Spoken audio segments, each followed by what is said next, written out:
श्री 108 कुंडी सहस्त्र चंडी महायज्ञ एवं मां काली के 21 दिव्य स्वरूपों की स्थापना, अमृतमयी श्री राम कथा एवं विशाल संत समागम बरगी नगर में दिनांक 29 सितंबर 2019 से 13 अक्टूबर तक। ओम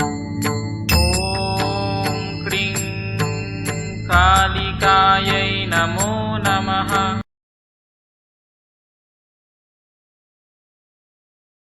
मत से किससे होगा? भगवान की कथा से। बोलो होगा कि नहीं होगा? कथा अनिवार्य है कि नहीं? कथा सुनना जरूरी है कि नहीं? बिल्कुल जरूरी है कथा सुनना। कथा सुनोगे तो तरोगे। क्या करोगे? तरोगे। और नहीं सुनोगे तो मरोगे। तरना है तो सुनो, मरना है तो मत सुनो। इसलिए तरने के लिए कथा है। कथा जो सकल लोक हितकारी, सोई पूछन चहन शैल कुमारी।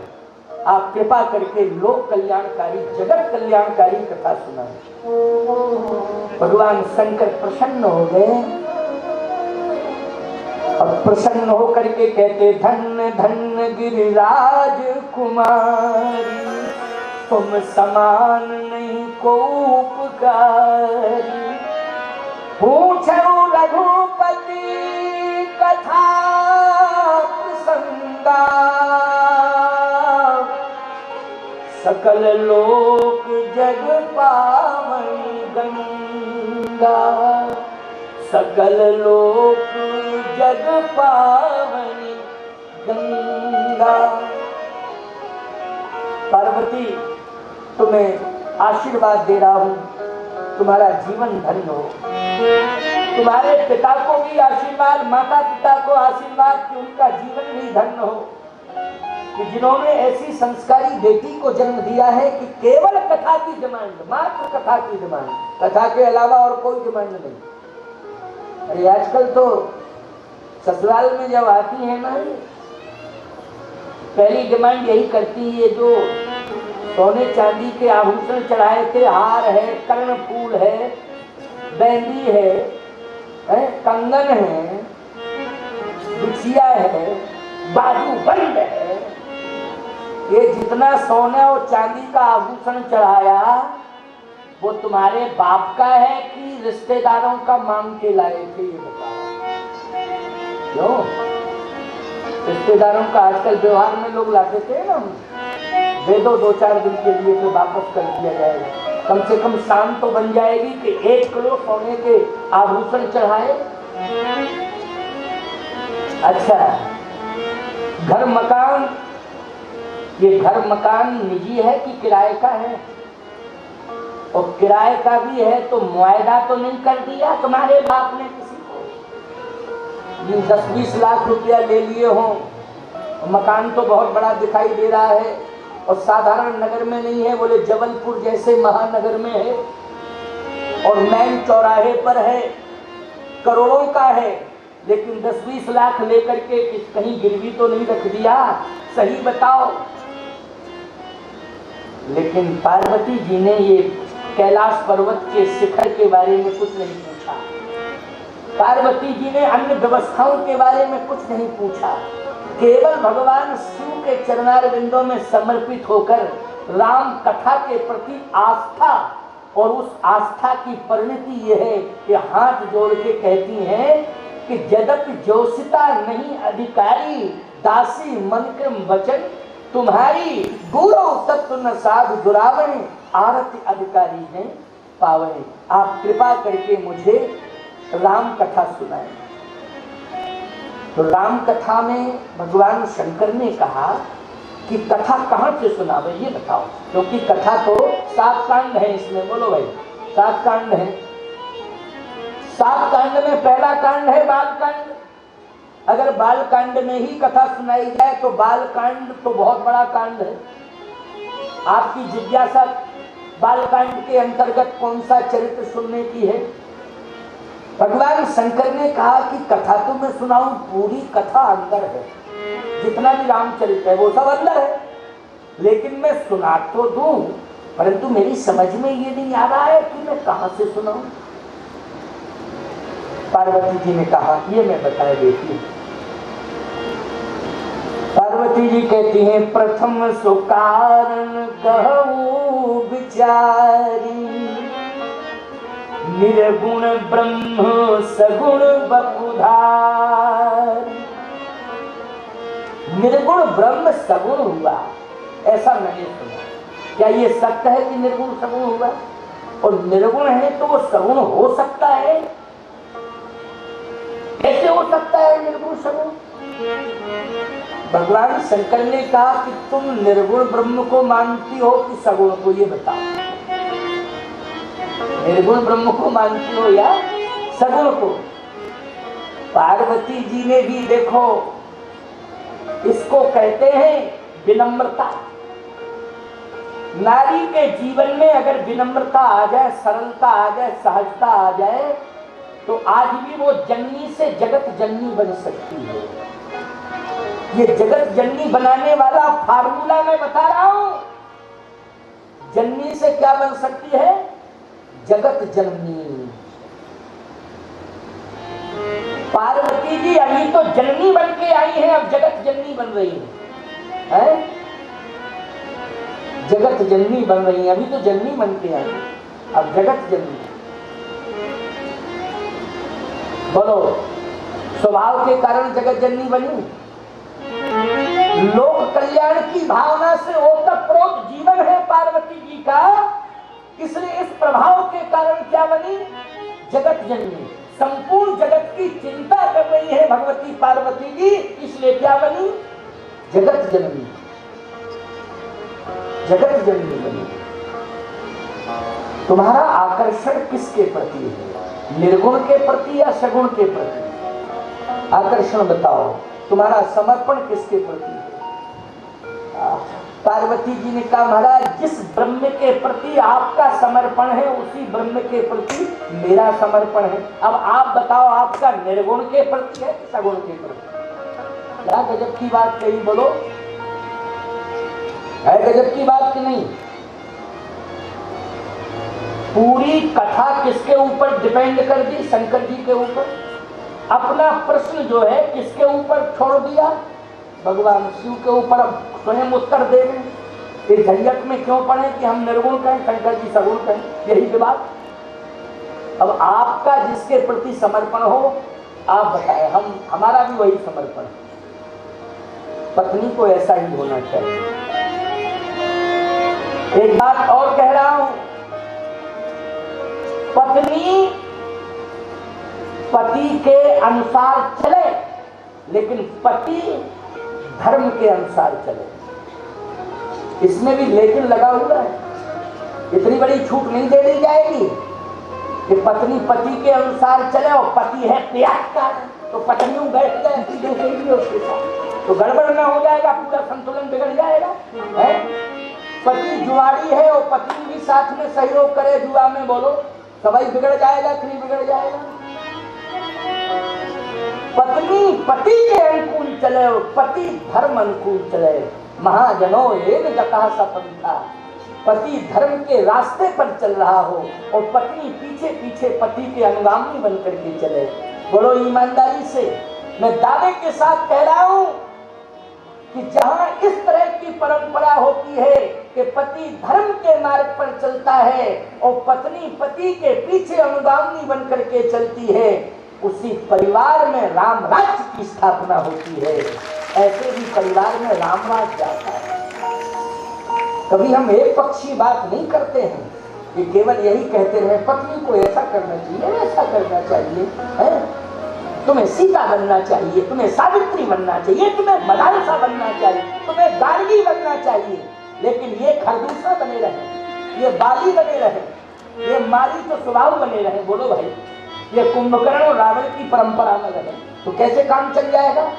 संतुलन बिगड़ जाएगा कि नहीं बिगड़ेगा? इसलिए सावधान।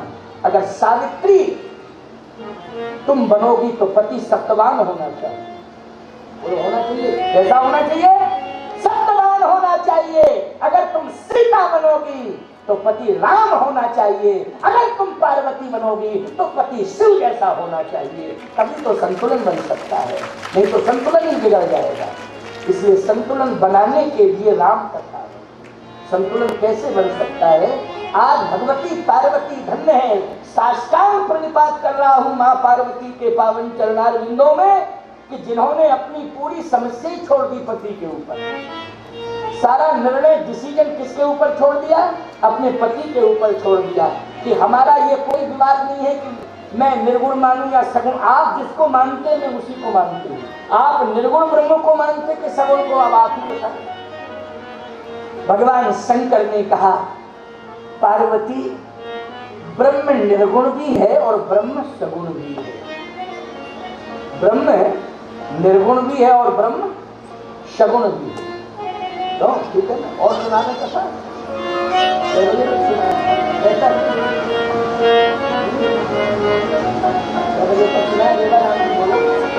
हाँ ठीक है। तो ये आपका मन है 6 बजे तक सुनाना है, जैसा आपको हो वैसे ही हो, है ना? 6 बजे तक कम से कम सुनाना है। अभी 7 मिनट शेष है। 5 बज के 54 मिनट हुए, 6 मिनट रह गए, एक और आ गया, है ना? 5 बज के 54 मिनट, 6 मिनट और रह गए। चलो निर्गुण ब्रह्म और सगुण की व्याख्या 6 मिनट में कर दें। ये तो 6 घंटे में भी हो सकती है, 6 मिनट में भी हो सकती है। क्यों भाई? अगर हमें बरगी नगर से जबलपुर जाना है बाई रोड तो हम कम से कम आधा घंटे में 30 मिनट में पहुंचेंगे। क्यों भाई? 30 मिनट में पहुंचेंगे। और हेलीकॉप्टर से हवाई सर्वे में जाएंगे तो 5 मिनट में अभी पहुंचे जाते हैं। 5 मिनट से ज्यादा ही नहीं लगेगा। क्यों भाई? तो इसमें तो 6 मिनट है। अभी हवाई सर्वे करता हूँ। अभी निर्गुण ब्रह्म सगुण बपुधारी, है ना? पार्वती जी कह रही हैं निर्गुण ब्रह्म सगुण बपुधारी।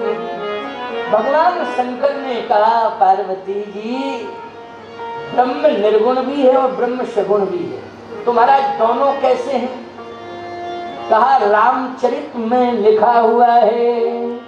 रामचरित मानस में क्या लिखा है? हिय निर्गुण नैनन सगुण। तो भाई रामचरित मानस में यही लिखा ना, हिय निर्गुण नैनन सगुण। ये निर्गुण नैनन सगुण। पार्वती हृदय के अंदर जो बैठा है वो है निर्गुण ब्रह्म। हृदय के अंदर जो बैठा है वो है निर्गुण ब्रह्म। और नेत्रों से हम जब दर्शन करने लगते हैं तो वो है सगुण ब्रह्म। तो महाराज निर्गुण क्या सगुण बन जाता है? सगुण के तो नेत्र भी हैं, वाणी भी है और कंठ भी है, हृदय भी है, भुजाएं भी हैं, उदर भी है और पैर भी हैं। ये सगुण के हैं। क्यों है सगुण के कि नहीं? और निर्गुण के बिन पग चले सुने बिन काना कर बिन कर्म करे विधि नाना। आनंद रहित सकल रत होगी बिन वाणी भक्ता बड़ जोगी।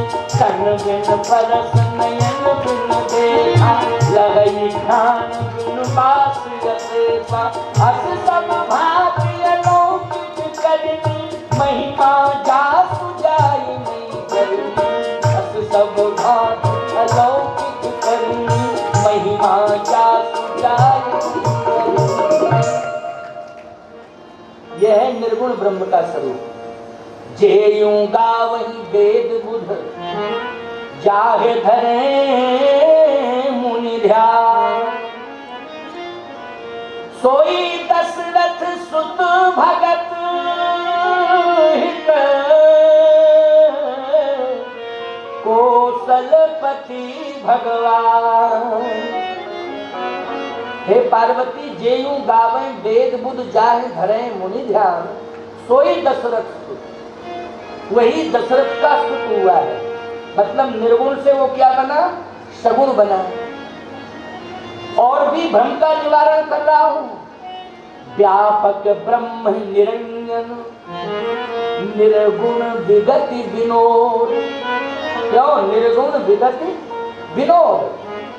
व्यापक ब्रह्म निरंजन, उसी को अलख निरंजन कहते हैं। क्या कहते हैं? अलख निरंजन। व्यापक ब्रह्म निरंजन निर्गुण विगत विनोद, सोज प्रेम भगति बस कौशल्या की गोद। प्रेम और भक्ति के प्रभाव से वो निर्गुण से सगुण बन गया। इसका मतलब है कि निर्गुण से सगुण जो ब्रह्म बनता है वो प्रेम और भक्ति के प्रभाव से बनता है। देखो, जिनमें प्रेम और भक्ति का अभाव होता है उन्हें ब्रह्म केवल निर्गुण के रूप में दिखाई देता है, और जिनके जीवन में प्रेम और भक्ति का संचार हो जाता है उन्हें ब्रह्म निर्गुण भी, निर्गुण के रूप में भी उनके हृदय में ब्रह्म रहता है, और उन्हीं के समक्ष सगुण रूप में प्रकट होकर के उन्हें दर्शन देकर कृतार्थ कर देता है। यह है प्रेम और भक्ति का प्रभाव। इसलिए प्रेम और भक्ति, प्रेम उपासनात्मक प्रेम। कौन सा प्रेम? उपासनात्मक प्रेम होना चाहिए। उपासनात्मक प्रेम कैसा होता है? उपासनात्मक प्रेम ऐसा होता है प्यारे कि हम अपनी माँ से प्रेम कर रहे हैं, समझना, तो पड़ोसी की माँ से भी हम माँ के समान प्रेम करेंगे। इसको कहते हैं उपासनात्मक प्रेम। अच्छा, दूसरा उदाहरण, अपनी बहन से हम प्रेम कर रहे हैं, उपासनात्मक प्रेम कर रहे हैं। किससे? अपनी बहन से। तो पड़ोसी की भी बहन से हम उपासनात्मक प्रेम करेंगे। अपनी बेटी से हम उपासनात्मक प्रेम कर रहे हैं, तो पड़ोसी की बेटी से भी हम उपासनात्मक प्रेम करेंगे। ठीक है ना? जहां अपनी बेटी में और दूसरे की बेटी में कोई अंतर ना दिखाई दे, जहां अपनी मां में और दूसरे की मां में कोई अंतर दिखाई ना दे, जहां अपनी बहन में और दूसरे की बहन में कोई अंतर दिखाई न दे, उसी का नाम है उपासनात्मक प्रेम। ऐसा प्रेम जहां होता है परमात्मा वहीं प्रकट हो जाता है। इसलिए व्यापक ब्रह्म निरंजन निर्गुण विगति विनोद, सोज प्रेम भगति वस कौशल्या की गोद। आज वो सगुण रूप में आ गया, कौशल्या की गोद का बेटा बन गया, लाल बन गया। तो पार्वती जी ने कहा, महाराज अच्छा, लेकिन ये कौशल्या और दशरथ कौन है? शंकर जी बोले 6 बज गए, कल बताएंगे, अब इतना ही। ये थोड़ी है कि तुम पूछती जाओ हम बताते जाए। अब 6 कंप्लीट हो गया है, इसलिए अब शेष चर्चा कल की जाएगी। और 2 बार भगवान का नाम ले लो। इसके बाद में फिर जैसा कि संचालन के क्रम में संत राजीव लोचन दास ये भागवत और मानस के मर्मज्ञ हैं, मेरे कृपा पात्र शिष्य हैं, और ये संत जगत के उदीयमान नक्षत्र हैं, और रेवा राम जी से बड़ा ही सुंदर संबंध है, आत्मीय संबंध है। और रेवा राम जी ने ये जो संकल्प लिया है विराट यज्ञ का, उसमें कहीं न कहीं परामर्श दाता के रूप में राजीव लोचन दास जी हैं।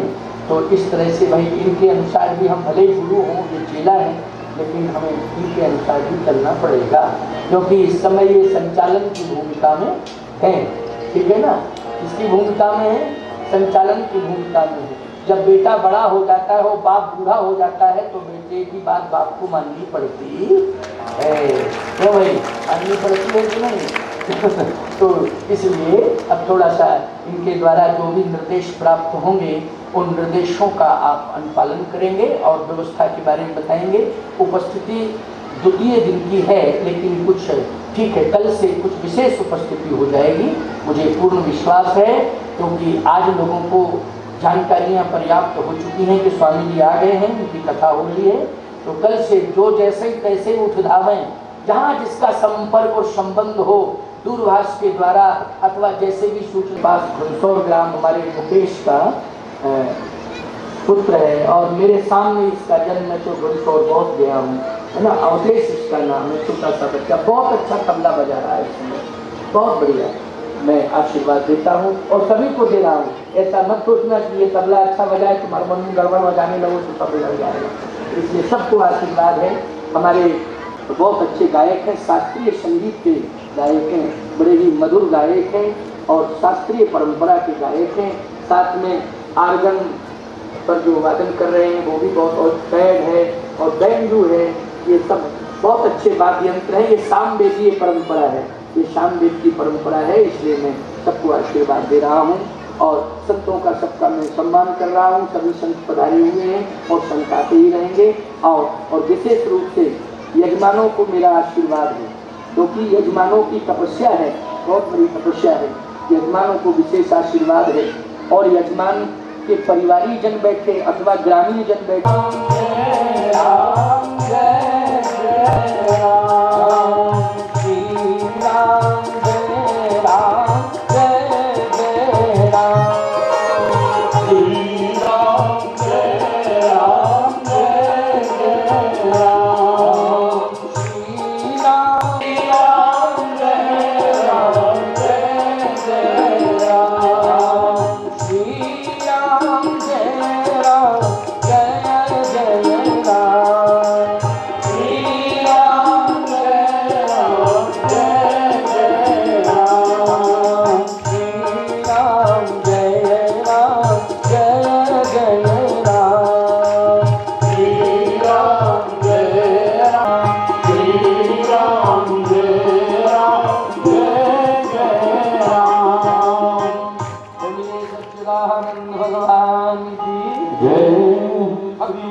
मैया की बड़ा सुंदर महाराज जी ने सगुण निर्गुण ब्रह्म का विवेचन रामचरितमानस के माध्यम से गागर में सागर भरते हुए हम सब लोगों को भगवत कथा सुधा रसरिता में अवगाहन कराया।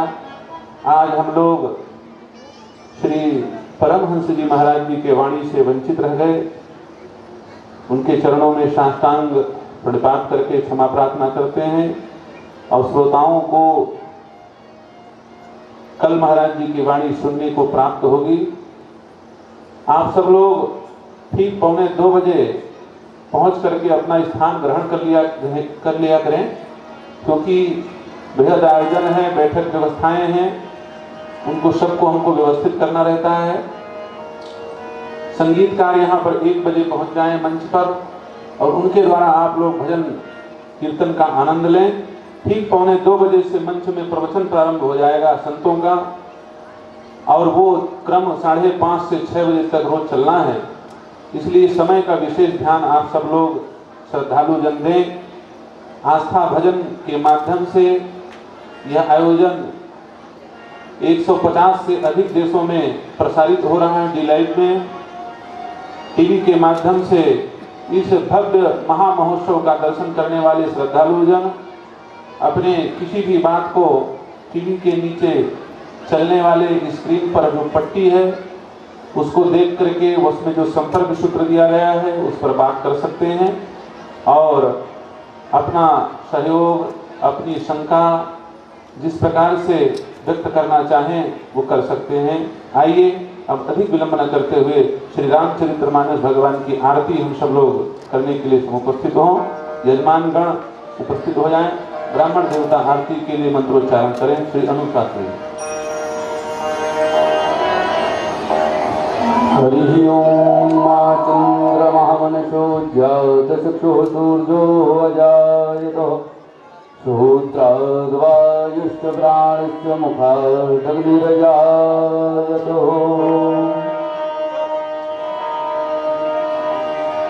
आरती श्री रामाय रसिका जी दुर्लभ तीरथ करे तुम ललित श्री आरती श्री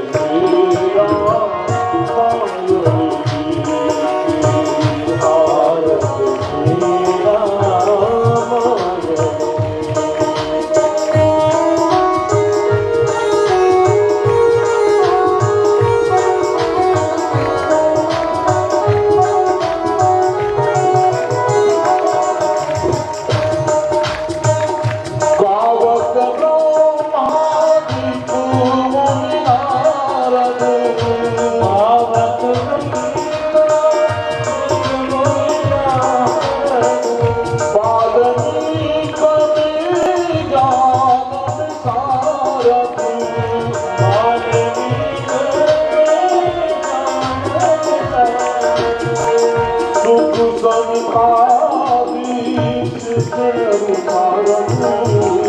सुख संपादित करनी पवन हरि बोल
पापानि जन्मान्तर्गतानि जातानि सर्वाणि नश्यन्तो प्रदक्षिणा पदे पदे जलेन शीतलीकरणं पुष्पै देवादिवन्दनम् आत्मकल्याणार्थे आत्माभिवन्दनम् मंत्र पुष्पांजलि।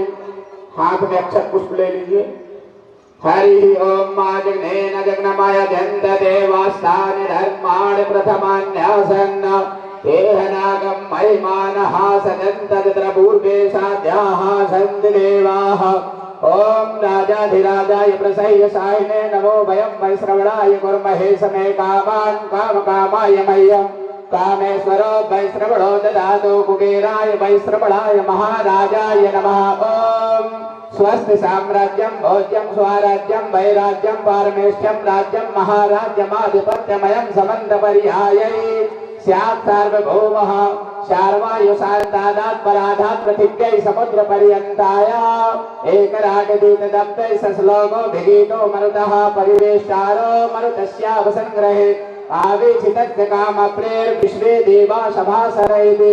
ओम विश्वतञ्चक्षुरोत विश्वतो मुखो विश्वतो बाहुरोत विश्वतस्पादा शम्बाहुव्यन्धमति सम्पदत्रयद्याव भूमि जनयन् देव एकः। ओम एकदन्ताय विद्महे वक्रतुण्डाय धीमहि तन्नो दन्तिः प्रचोदयात्। ओम नारायणाय विद्महे वासुदेवाय धीमहि तन्नो विष्णुः प्रचोदयात्। ओम अंजनी नंदनाय विद्महे वायुपुत्राय धीमहि तन्नो हनुमत् प्रचोदयात्। ओम श्रीरामचन्द्राय विद्महे सीतावल्लभाय धीमहि तन्नो रामः प्रचोदयात्। ओम रुद्रदेहायै च विद्महे मेखलकन्यकायै च धीमहि तन्नो रेवः प्रचोदयात्। ओम तत्पुरुषाय विद्महे महादेवाय धीमहि तन्नो रुद्रः प्रचोदयात्। ॐ हंस हंसाय विद्महे परमहंसाय धीमहि तन्नो गुरुवर प्रचोदयात्।